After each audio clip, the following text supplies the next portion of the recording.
It's no secret that the real estate markets have been troubled, and the markets are turning even softer, and it's interesting to see who my clients have been. They've really been virtually anybody who has an interest in real estate that they need to protect. Lenders with non-performing loans, or worse yet, property they now own, developers with unsold inventory, investors looking for a turning point, and vacant landowners waiting for the market to come back.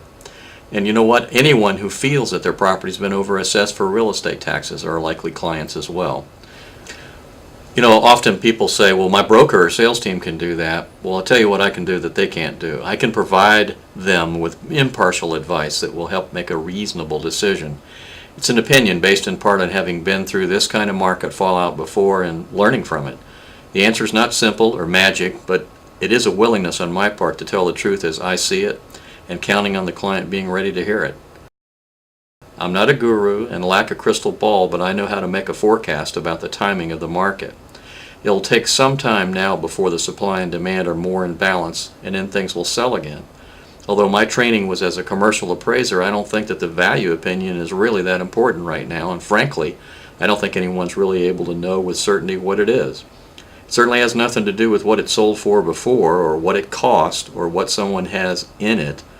This is really all about how much inventory there is to absorb and what price will it take to move that inventory. Price and value as well are moving targets. Demand is price sensitive, especially in a market that's growing softer. And here's how I do it. It's just hard work. Experience and having no emotional or monetary interest in the outcome. I look at the real estate and I analyze it until it hurts, and I will then know virtually everything about it, warts and all. I compare it to the competition with a harsh light and rate and rank the results. I look at what people buy and why they buy it, and keep in mind what business will use the real estate if it's commercial property. It's no coincidence that most highly rated properties will not only sell first, but will set the market for others ranked below it.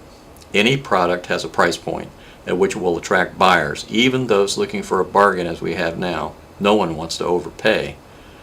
The process is interesting. It's based on empirical data and experience. That's what I'm selling.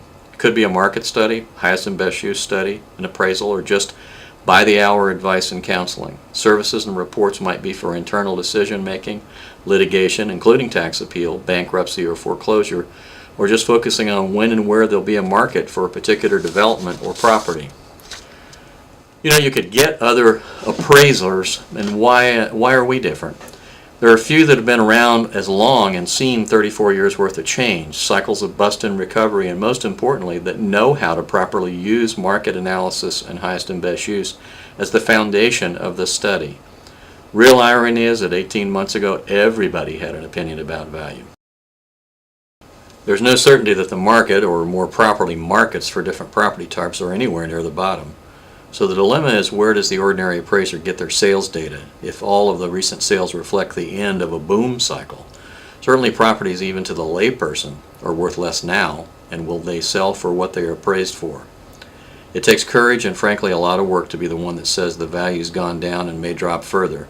Certainly one advantage of growing older, in spite of aches and pains, is that I've seen a lot in my experience, and eventually people want to know what the old guy knows.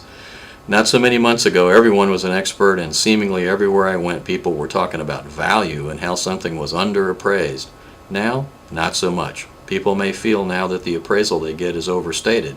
It might be if the appraiser uses only older data and employs no forecasting.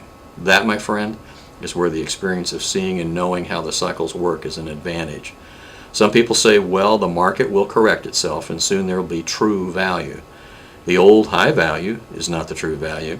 The true value is constantly being set by supply and demand, and the falling prices for the moment represent the true value.